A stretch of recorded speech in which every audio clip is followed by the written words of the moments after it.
할렐루야.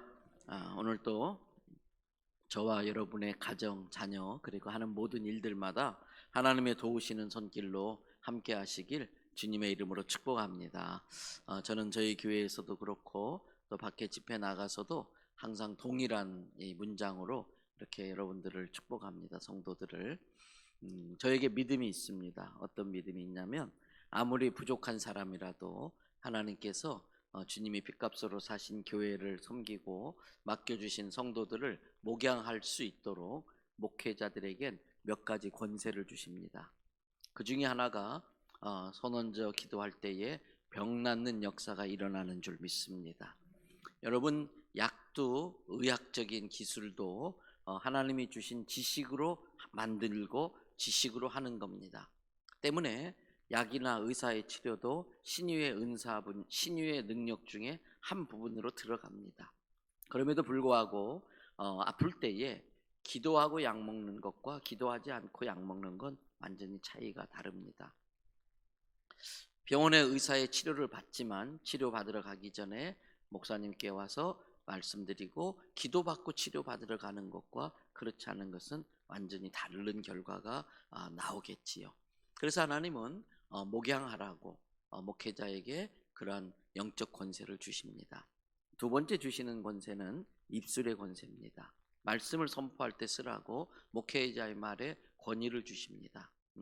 저는 그 권위를 믿기 때문에 날마다 우리 성도들에게 오늘도 여러분의 가정과 자녀 그리고 하고 있는 생업, 그런데 항상 저도 집어넣습니다. 오늘도 저와 여러분과 여러분의 자녀, 여러분의 생업 위에 하나님의 돕는 손길이 함께 하시길 주님의 이름으로 축복합니다. 늘 이렇게 축복을 합니다. 이 축복이 선포되는 자리에 자꾸 노출되셔야 됩니다. 이런 부흥회를 통해서 소낙비 같이 쏟아지는 은혜를 받는 것도 참 귀하지만 평상시에 늘 하나님의 은혜의 말씀이 잔잔하게 선포되는 자리에 자꾸 자기를 노출시켜야 됩니다. 왜 그렇지요? 여러분, 뭐에 옷 젖는 줄 모른다고요? 가랑비에 옷 젖는 줄 모릅니다. 그래서 쏟아지는 복도 좋지만 어느새 나도 모르는 사이에 잔잔하게 스며든 복이 참 귀합니다. 그래서 모태신앙들, 오랫동안 신앙생활한 사람들은 어느 날 갑자기 뭐 대박 터지듯이 뭐 큰 복이 임한 거 아니라 할지라도 그 삶 전체를 보면 자기도 모르는 사이에 스며들어온 복이 많이 있습니다. 제가 하적교회 성도들을 보면 느끼는 게 그 스며드는 복이 많았구나, 이런 걸 느끼게 됩니다. 여러분, 하나님의 은혜의 담비가 촉촉히 내리는 자리에 기회 있을 때마다 여러분들을 노출시켜서 가랑비 옷 젖는 줄 모르는 것 같은 하나님이 주시는 올해가 가기 전에 눈에 띄게 표시나는 복이 있기를 주님의 이름으로 축복합니다. 부산에는 일반 사람들이 보는 일간지 신문 대표적인 두 개의 신문사가 있습니다. 하나는 부산일보사고 하나는 국제신문사입니다. 그런데 부산은 불도가 아주 센 곳이어서 그런지 그 큰 두 개의 신문사의 사주들이 전부 다 불자들입니다. 아주 독실한 불자들입니다. 그래서 불교 계통의 뉴스는 아주 잘 나오고 많이 내주고 하지만 기독교에 관한 뉴스는 별로 나오지도 않습니다.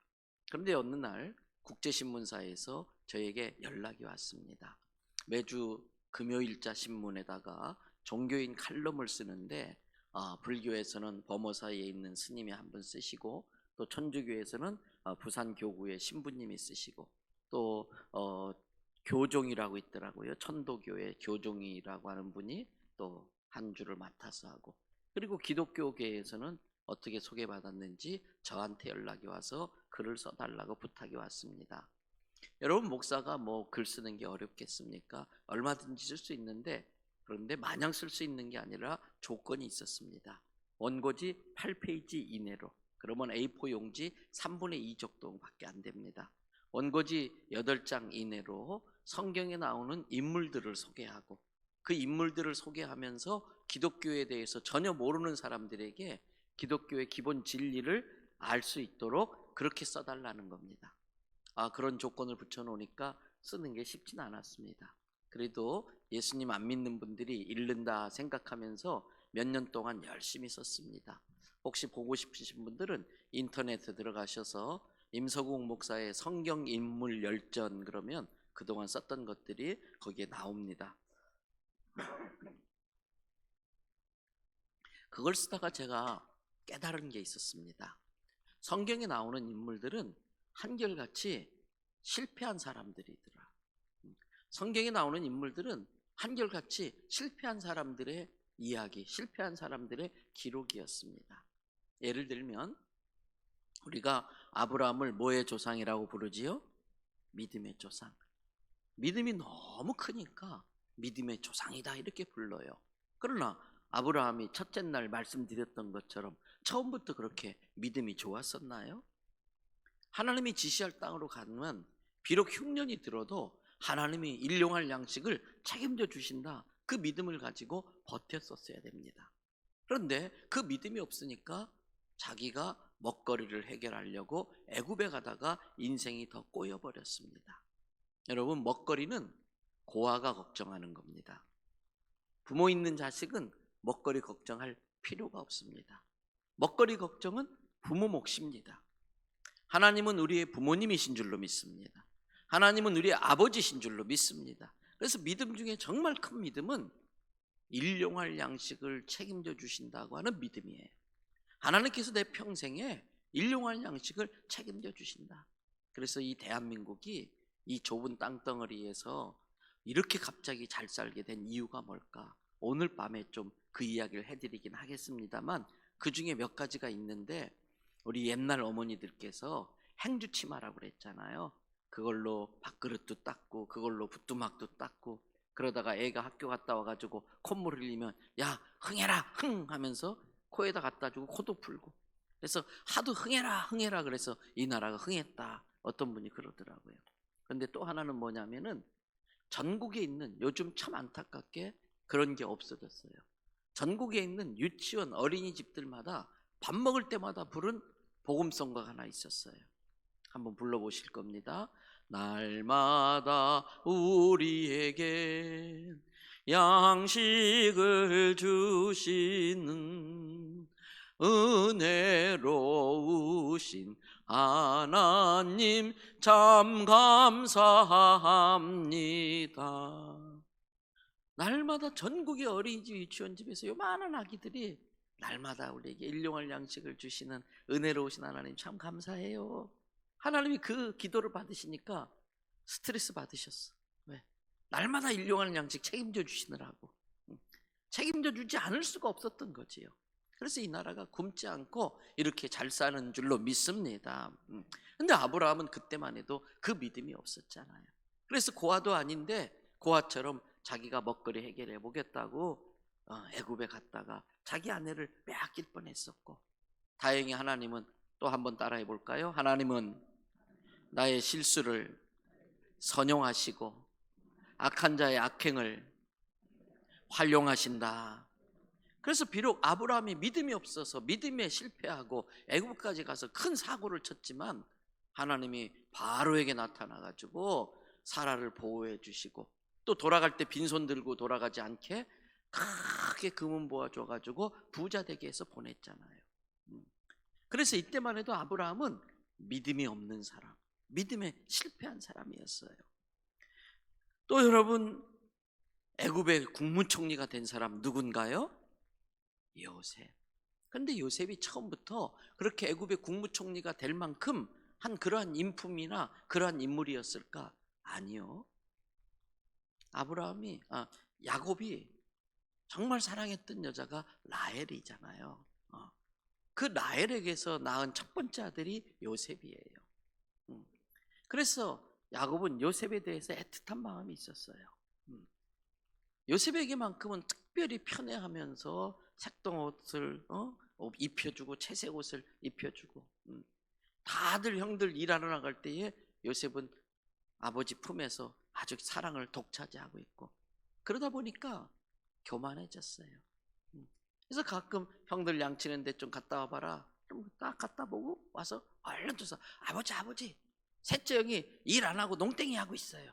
고자질이나 하고. 오죽했으면 배다른 형제들이긴 하지만 오죽했으면 형들이 요셉을 죽이려고 했겠어요. 노예로 팔아버렸겠어요. 얼마나 얄미웠으면.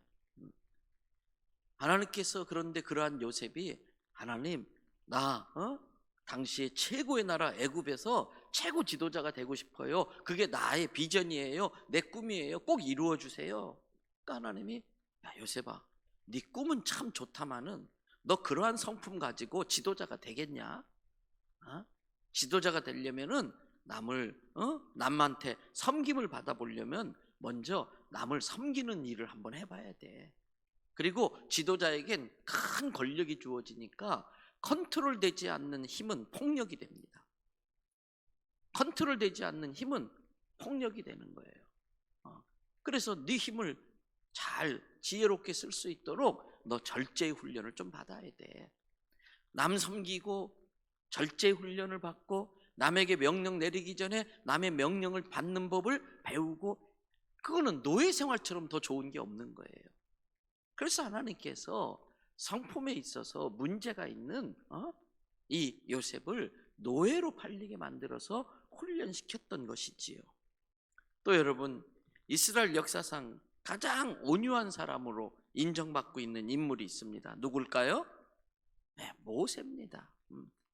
얼마나 온유했든지 세상에 하나님조차도 인정했어요. 세상에 모세만큼 온유한 사람을 내가 본 적이 없다.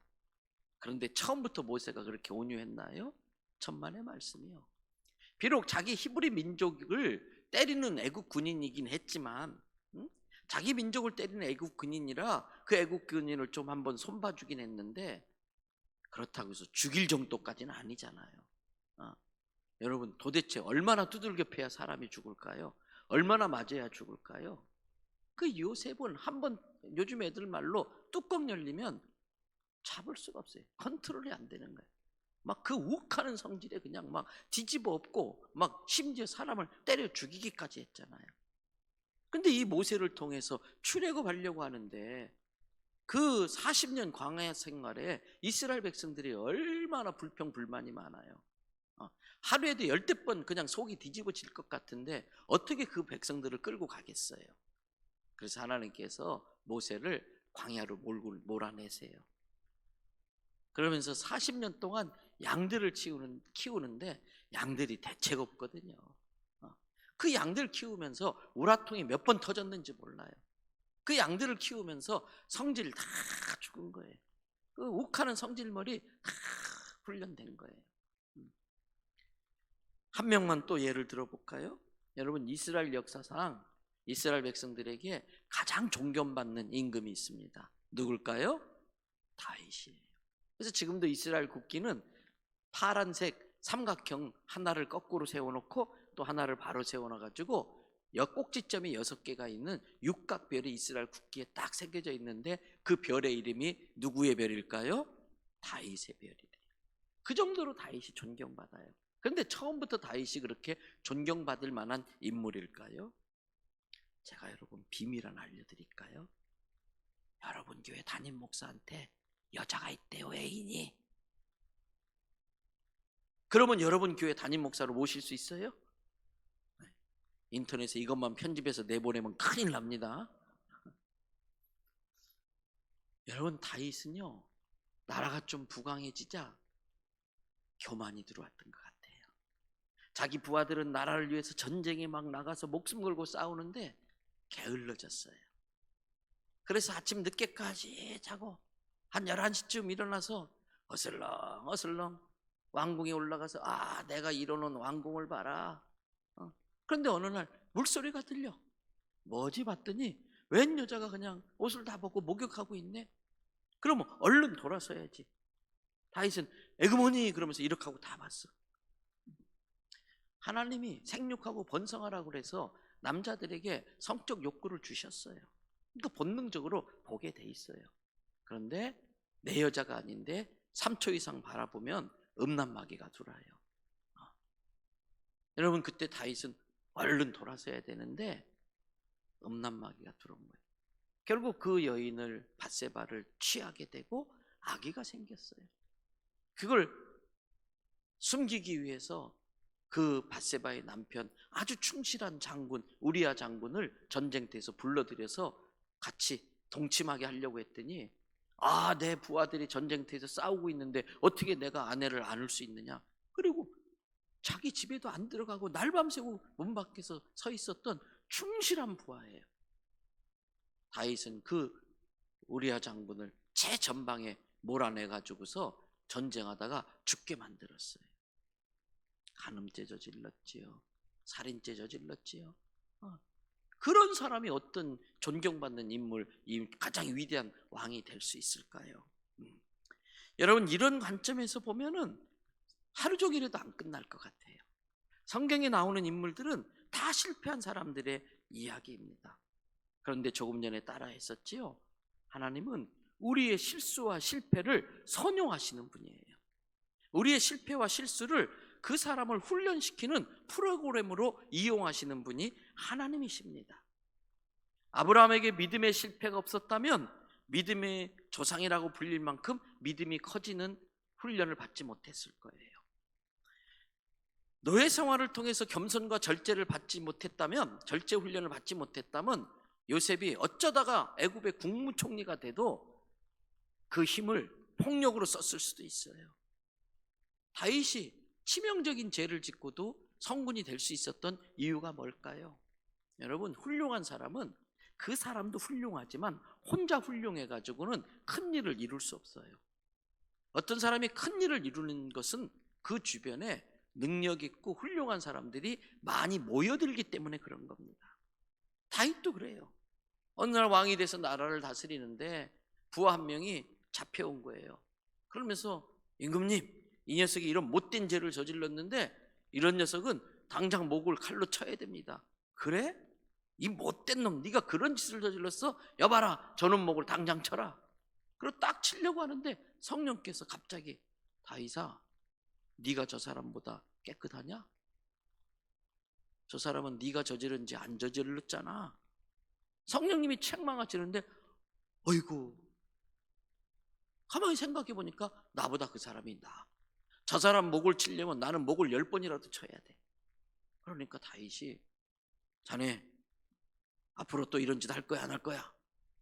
전하 목숨만 살려주시면 목숨만 살려. 그래, 이번엔 내 봐줄게. 다시는 이런 짓 하지 마라. 돌려보냈어요.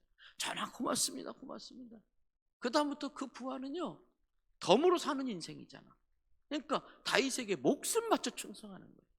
이런 일들이 많이 있다 보니까 다윗 주변에는 자기 목숨 바쳐 다윗을 지키려는 사람들이 모여들었기 때문에 나라를 잘 이끌 수 있었던 것입니다.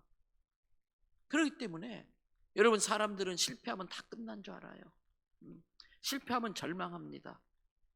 그래서 킬케가르라는 철학자는 절망은 곧 죄다, 그런 말을 할 정도였어요. 왜 절망이 죄냐? 왜 절망합니까? 믿음이 없으니까 절망하는 거예요. 그래서 우리 모두는 실패할 수 있지만 믿음으로 그 실패를 이겨내면 실패는 실수가 될 수 있어요.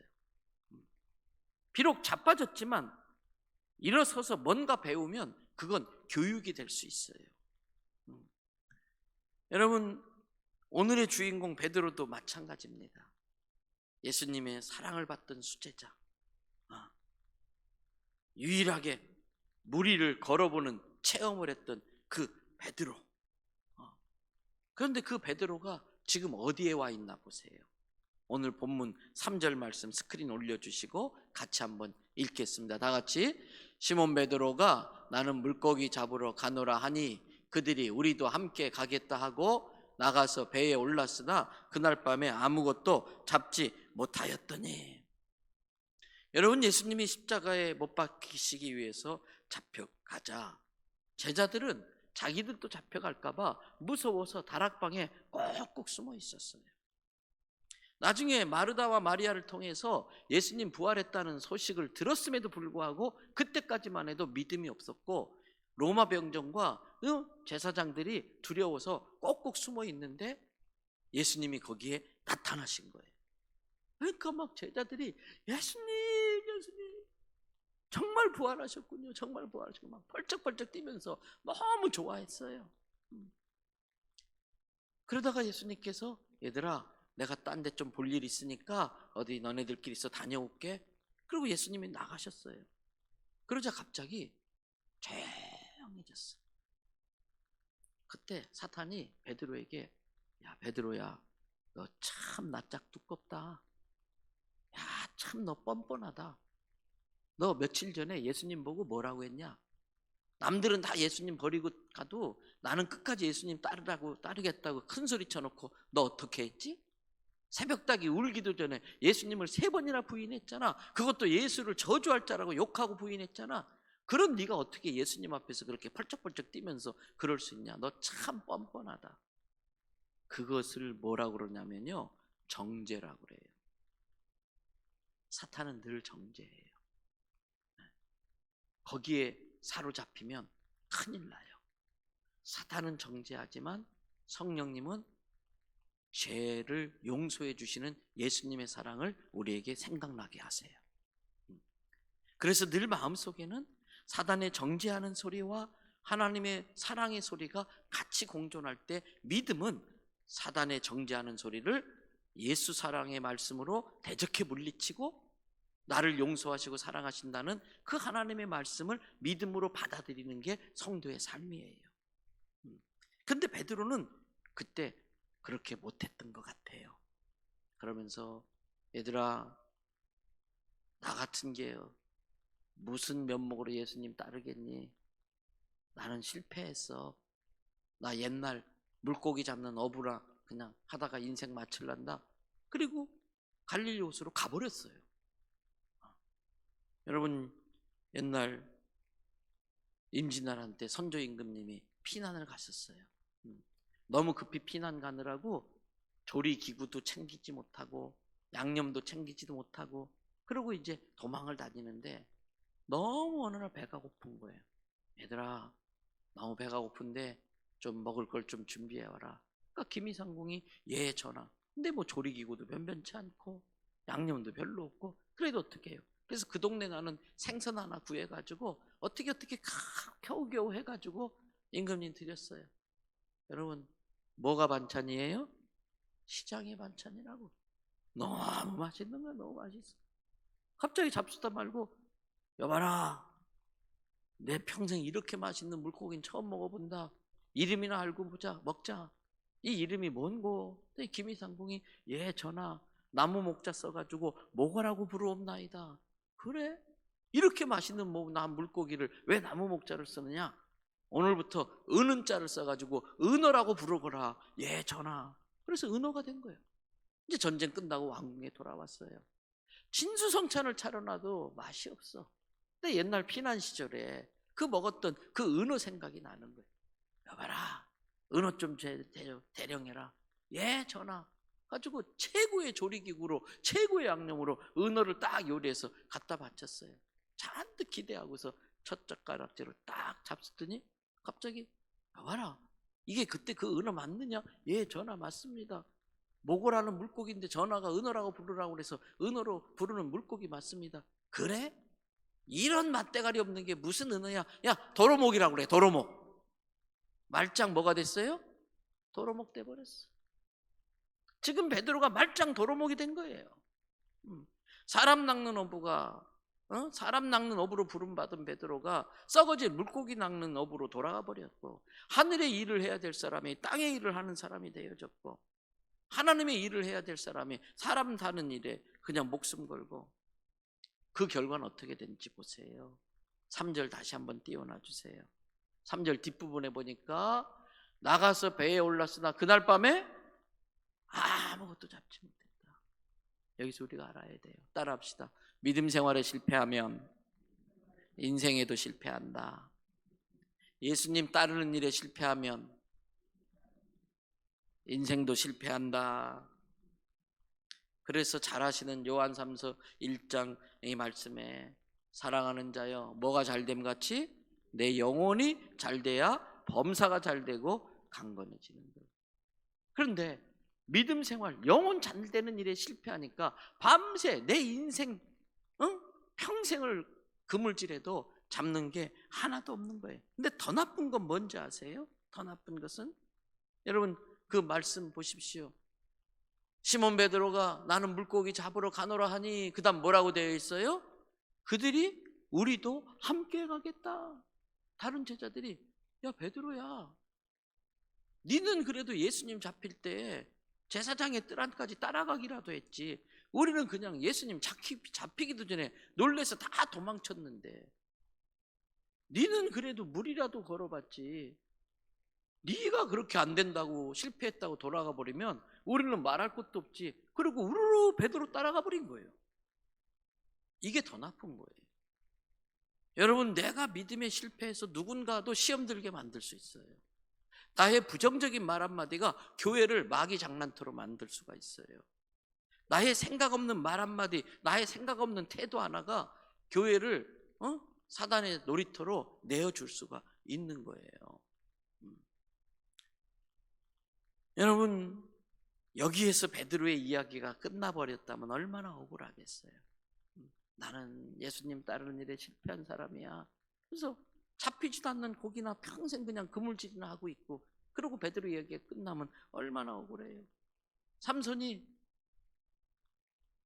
그냥 그 블레셋 사람들한테 잡혀서 소나 돌리는 연자 맷돌이나 돌리면서 내가 미쳤지, 왜 머리 자르는 비밀을 알려줬을까, 평생 후회만 하다가 인생 끝나면 얼마나 안타까워요.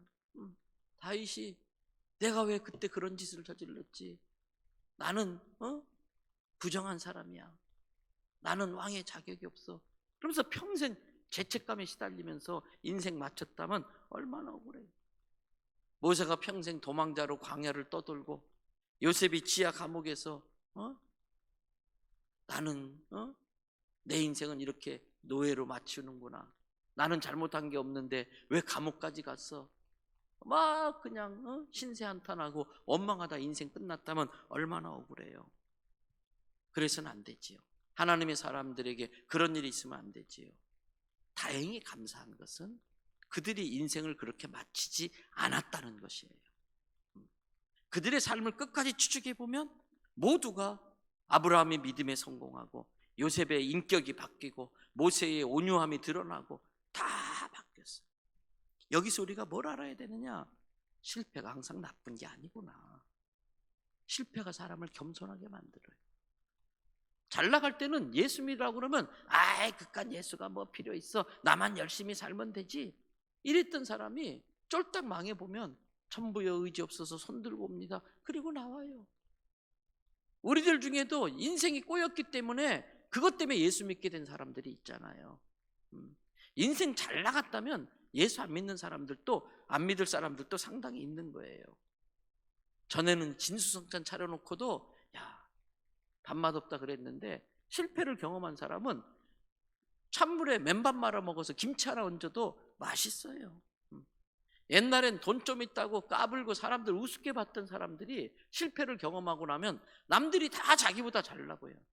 그러니까 겸손해지는 거예요. 보이지 않던 게 보이고 남의 말 안 듣던 사람들이, 귀에 안 들리는 사람들이 귀를 기울여 듣게 되고. 그래서 여러분, 누구나 실수할 수 있어요. 누구나 자빠질 수 있어요. 그런데 자빠진 채로 있으면 인생의 결론이 됩니다. 설령 자빠졌다 할지라도 이렇으면 그건 인생의 과정이 됩니다. 우리 인생에는 중간에 쉼표는 있을 수 있지만 하나님이 찍기 전까지 맞춤표는 내가 찍을 수 있는 게 아닙니다. 그래서 비록 실패했지만, 자빠졌지만 다음에 안 자빠지는 방법을 그 자빠지는 과정을 통해 배우면 그건 학습이에요. 그건 실패가 아니고 교육인 거예요. 다시 일어서면 과정이고 주저앉으면 결론인 것입니다. 자, 이제 베드로가 그 실패자에서 어떻게 인생을 다시 시작할 수 있는가, 이제 결론적으로 말씀드리고 기도할 겁니다. 베드로가 밤새 그물질을 해도 고기를 한 마리도 못 잡았는데 저 어두컴컴한 새벽 미명에 어떤 사람이 서가지고 호숫가 가에 서가지고 여보시오, 물고기를 몇 마리쯤 잡았어? 그랬더니 아이 선생님 이상하네요. 내가 몇 년 만에 물고기 잡으러 나오긴 했지만 그래도 나름 물고기 잡는데 한 가닥 하던 사람인데 이럴 리가 없는데 밤새 그물질했어도 한 마리도 안 잡히네요. 그랬더니 그 사람이 아 그렇군요. 내가 하라는 대로 한번 해보실래요? 그물을 오른쪽으로 던져보세요. 믿져야 본전. 그래요? 또 던졌어요. 근데 딱 잡아당기는데 이게 웬일이에요? 묵직한 거예요. 나중에 세봤더니 물고기가 모두 몇 마리였더라? 153마리. 모나미 볼펜의 유명한 이름 153 볼펜이 거기서 나왔어요. 모나미 회장님이 사업에 실패하고 인생 끝내려고 그랬어요. 그래도 옛날 주일학교 다녀본 적이 있고 어머니 기도가 생각나서 죽기 전에 내가 하나님께 기도라도 하고 죽자. 기도원 가서 기도하고 말씀 보다가 이 요한복음 21장 보고 믿음을 생겼어요. 다시 내려와가지고 열심히 일해가지고 세계에서 가장 많이 팔린 볼펜 모나미 153 볼펜이 여기서 나온 거예요. 여러분 딱 물고기가 그렇게 묵직하게 잡히자 갑자기 제자 한 명이 주님이시다 그러는 거예요. 예수님이 거기 있었던 거예요. 베드로가 막 허겁지겁 뛰어나가가지고 예수님을 만나요. 그리고 다른 제자들도 다 만나요. 새벽에 추위에 오돌오돌 떠는데 예수님이 모닥불을 켜놓은 거예요. 그리고 조금 전에 잡은 물고기 좀 가져와 봐라. 너로 물고기를 구웠어요. 그러더니 한 점씩 한 점씩 이거 먹어. 배고프지? 띄워주는 거예요. 그런데 조용해. 왜 그럴까요? 입이 10개라도 할 말이 없어. 너무 미안하고. 여기에서 우리가 뭘 배워야 되느냐? 사랑은 내가 먼저 찾아가는 거예요. 제자들이 그렇게 잘못하고 자기를 또 배신하고 또 자기를 실망시키고 떠났음에도 불구하고 예수님은 다시 찾아갔어요. 부부끼리 싸울 수 있어요. 잘잘못은 하나님만 가릴 수 있어요. 정죄는 하나님만 할 수 있어요. 성도들끼리 다툴 수 있어요. 네가 그랬잖아. 네가 잘못했잖아. 그 정죄는 하나님만 할 수 있어요. 우리는 남을 정죄할 수 있는 자격이 다 없는 죄인들이에요. 그러니까 교회와 가정은 잘잘못 따지려고 하면은 갈라져야 돼. 쪼개져요. 때문에 교회와 사랑은 실수가 용납되고 무조건 덮어줘야 돼. 그때에 사랑이 큰 사람이 먼저 다가갑니다. 부부끼리 싸울 수 있어요. 내가 지금까지는 먼저 사과했지만 이번엔 틀려. 이번엔 네가 잘못한 게 확실하니까 네가 사과할 때까지 내가 절대 먼저 말거나 두고 보자. 망해요. 아무것도 필요 없어요. 그냥 남자 성도님께서 파자마 젖꼭지까지 끌어올려 입고 가서 아내 앞에서 띠디디 이거 한 번 하면 끝이요. 그걸 못해. 자존심 때문에. 여러분 사랑은 내가 먼저 다가가는 거예요. 사랑이 큰 사람이 먼저 다가가.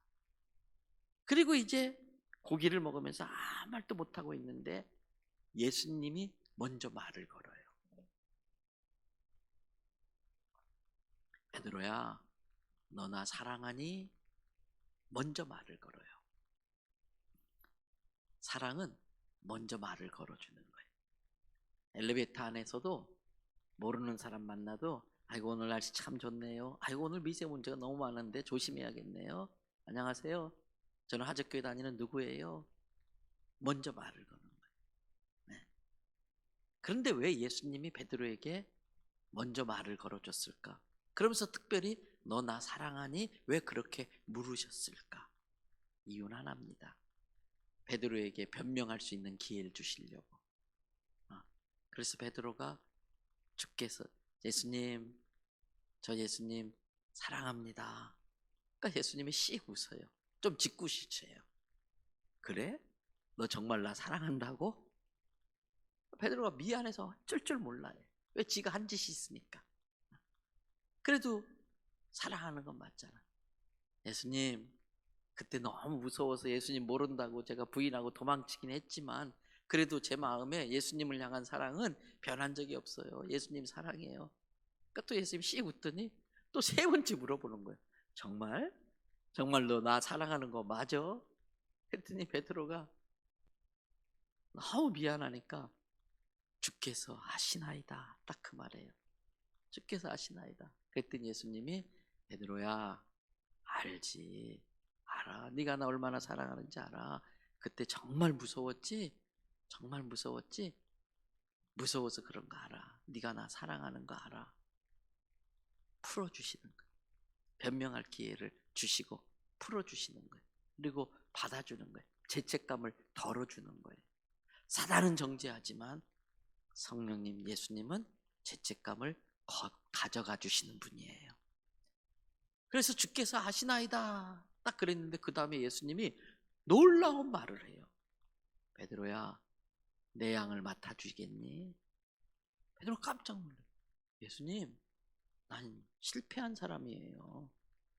나같이 믿음 없고 실패한 사람이 어떻게 양을 맡아요? 그랬더니 예수님께서 베드로야, 그래서 너한테 내 양을 맡기는 거야. 내 양 중에는 이혼한 양도 있고, 내 양 중에는 자식을 앞서 보낸 양도 있고, 내 양 중에는 암 걸린 양도 있고, 내 양 중에는 사업에 실패해서 하루하루 먹고 살기 힘든 양도 있고, 베드로야, 너도 실패해 봤기 때문에 실패한 사람의 마음을 잘 알 거 아니니. 그래서 너한테 내 양들을 부탁하는 거야. 여러분, 할리 나우엔이라고 하는 예일대학교의 교수님이 있었습니다. 이제 이분이 너무 유명해져서 하버드 대학 교수로 가기로 결정되어 있었어요. 그런데 이분이 하버드 대학 교수로 가기 전에 프랑스에 라르시라고 하는 장애인 공동체가 있는데 거기 책임자인 장 마니에라는 사람이 이 헨리 나우엔 교수를 파리 장애인들 수련회에 초청을 합니다. 그리고 강의를 맡깁니다. 그러고서 이제 마치고 가려고 하는데 마니에가 부릅니다. 나우엔 교수님, 우리 단체가 캐나다 토론토에다가 데이브레이크라고 하는 장애인 섬기는 공동체를 지금 만들려고 하는데 좀 그걸 맡아주면 안 되겠습니까? 자기는 곧 하버드 대학 교수로 가야 되는데. 그런데 이 헨리 나우엔 교수가 예, 제가 맡겠습니다. 그리고 토론토에 가서 처음에 6명의 장애인들을 밥을 먹이고 목욕을 시켜주고 남은 인생을 평생 그렇게 살다가 죽어요. 그러면서 이 나우엔 교수가 책을 막 쓰는데 많은 책을 썼는데 자기는 그 장애인들을 섬기면서 예수님을 만났다는 거예요. 그러면서 예수님이 어떤 분이신가? 그분이 쓴 책 중에 영어 제목으로 더 운디드 힐러라는 책이 있는데 한국말로도 번역됐어요. 운디드는 상처 입은 그런 뜻이에요. 그래서 운디드 힐러라는 것은 치료자라는 뜻입니다. 그래서 한국 책 제목이 상처 입은 치유자 이런 책이에요. 그 책에 보면은 한마디로 말하면 예수님의 인생은 사람이 당할 수 있는 상처란 상처는 다 당하셨어요. 근데 사람과 다른 점은 그 상처 때문에 시험, 죄는 짓지 않으셨어요. 그 상처 때문에 누구를 원망해 보거나 누구를 미워하거나 저주한 적 없고 상처란 상처는 다 받았지만 그것 때문에 죄를 짓지는 않으셨어요. 그래서 예수님은 사람이 당할 상처를 다 받아본 분이기 때문에 우리들이 살면서 상처 입은 모든 사람들의 마음을 이해하고 그들의 진정한 치유자가 될 수 있다. 이게 그 책의 내용이에요. 이제 이야기 하나 하고 마치겠습니다. 아주 오래전에 우리나라에 오이라 마쓰요라고 하는 일본 여자 변호사가 와서 청소년들 대상으로 강연을 한 적이 있어요. 옛날에 그 청소년 초범들 교도소 보내면은 더 나빠질 수 있는 위험이 있으니까 초범들만 따로 모아서 청소년 교화소라는 곳이 있어요. 고봉정보통신학교라는 그런 이름으로 이렇게 불렀었어요. 거기에 이 오이라 마쓰요 변호사가 강연을 하러 딱 갔는데 이 막 좀 거친 아이들이잖아요. 죄짓고 들어온 아이들이잖아요. 그 여자를 변호사를 보자마자 2번 깜짝 놀래요. 첫 번째는 외모를 보고 탤런트 뺨치는 그 외모에 다들 막 입이 쩍 벌어져요. 근데 잠시 뒤에 팔을 딱 걷고 하는데 온몸이 문신투성이에요. 온몸이 문신투성이에요. 중학교 2학년 때 예쁘다는 이유 때문에 이지매를 당했어요. 왕따를 당했어요. 너무 자기를 괴롭히니까 이 중2짜리 예쁜 여자애가 칼로 배를 그었어요. 근데 다행히 일찍 발견해서 목숨은 건졌는데 그때부터 삐딱해지더니 학교를 결국 중퇴하고 폭주족하고 몰려다니고 마약을 하고 그러다가 16살 때 야쿠자 두목의 와이프가 됐어요. 근데 그것도 몇 년 만에 쫓겨나고 결국은 술집을 전전긍긍하고 몸 파는 여자까지 됐어요. 그런데 아버지 친구를 우연히 만나서 그 아버지 친구 도움에 거기에서 빠져나와요. 그리고 중학교 2학년 중퇴의 학력을 가지고 그 어렵다고 하는 일본의 사법고시 시험을 봐가지고 합격을 해서 변호사가 돼요. 그때부터 자기는 전 세계 청소년들을 선도하는 일을 사명으로 알고 전 세계 다니면서 그런 강연을 하는 거예요. 그 오이라 마스요가 쓴 책도 우리나라로 번역되어졌는데 아마 절판됐는지 어쩐지 모르겠어요. 그 책의 제목이 그러니까 당신도 살아. 나같이 이렇게 기구한 인생도 있는데 이렇게 살았잖아. 그러니까 당신들 그런 일에 좌절하거나 그런 일에 쓰러져 있지 말고 다시 일어나 다시 시작해. 그런 의미로 책 제목을 그러니까 당신도 살아 그렇게 붙인 거예요. 이제 영상 하나 보고 기도 시간 가질 텐데 여러분들이 다 본 영상이긴 하겠습니다만 불 다 꺼주세요. 기도 상황으로 불 다 꺼주시고 우리 영상 틀어주시지요.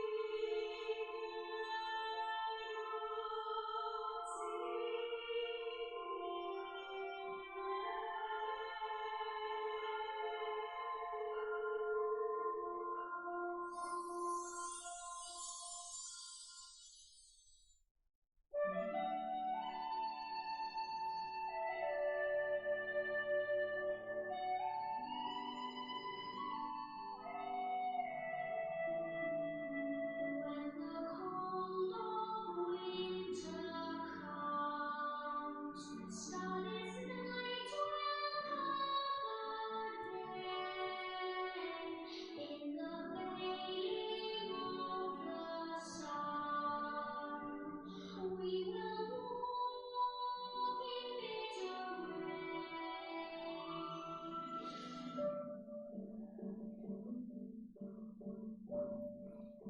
My name is Lena Maria.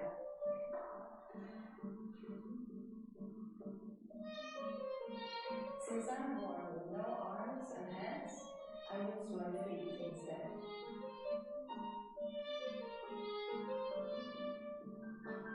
I was born with my handicap, but I don't find it hard to live with it. My way of doing things is just a bit different compared to others.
thoughts on my life situation.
I don't think that I would have been that interested in Asia.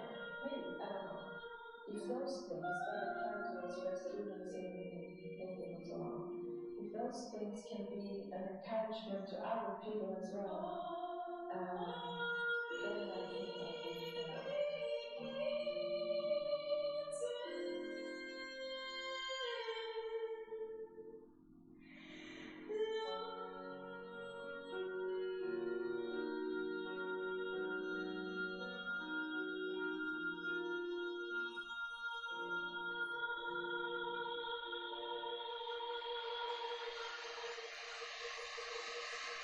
예, 거기까지 보겠습니다. 여러분, 지혜는 내 인생의 남은 시간이 얼마인지를 아는 것이고, 내 인생의 남은 시간을 어떻게 보낼지를 준비하는 게 지혜입니다.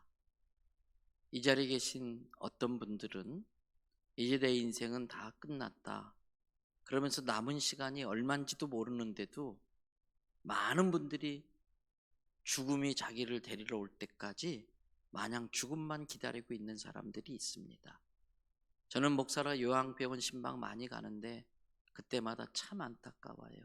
정신도 멀쩡하신 분들이 자기의 남은 시간을 어떻게 살지 준비하지 못해서 병마에 쓰러지든지 이런저런 이유 때문에 죽음이 자기를 데리러 올 때까지 마냥 기다리고만 있습니다. 아닙니다. 그리스도인들의 삶은 녹슬어 못 쓰게 되는 인생이 아니라 끝까지 하나님께 붙들려서 쓰임받다가 닳아져서 없어지는 인생 돼야 됩니다. 여러분들이 방금 봤던 레나 마리아보다도 더 힘든 상황에 계신 분들이 혹시 있습니까? 레나 마리아가 자전거를 배우기 위해서 얼마나 많이 넘어졌겠습니까? 그러나 다시 일어났기 때문에 배울 수 있었습니다.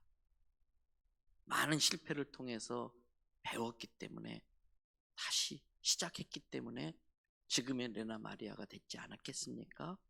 여러분, 나이에 상관없이 성경에 늙은이는 꿈을 꾼다고 그랬습니다. 젊은이가 예언을 한다고 그랬습니다. 저는 처음에 이상했습니다. 늙은이가 예언을 하고 젊은이가 꿈을 꿔야지. 그런데 성경은 반대로 되어 있습니다. 늙은이도 꿈을 꿀 수 있다는 뜻입니다. 하나님, 나의 남은 인생은 내가 이렇게 하나님께 쓰임받고 싶습니다. 결단하고 컴퓨터를 배우십시오. 인터넷을 배우십시오. 운동을 시작하십시오. 영어를 배우십시오. 악기를 배우십시오. 지금까지 내가 살아왔던 삶이 어떠했다 할지라도 실패한 인생은 주저앉는 사람이 실패한 인생인 것이지, 다시 일어서면 주님은 나의 실수를 선용해서 나를 써주십니다. 나의 남은 인생 얼마가 남았든 주님이 쓸 수 있도록 다시 인생을 시작하십시다. 오늘 설교의 제목처럼 오늘은 앉아서 깊이 기도하다가 일어나겠습니다. 지금 6시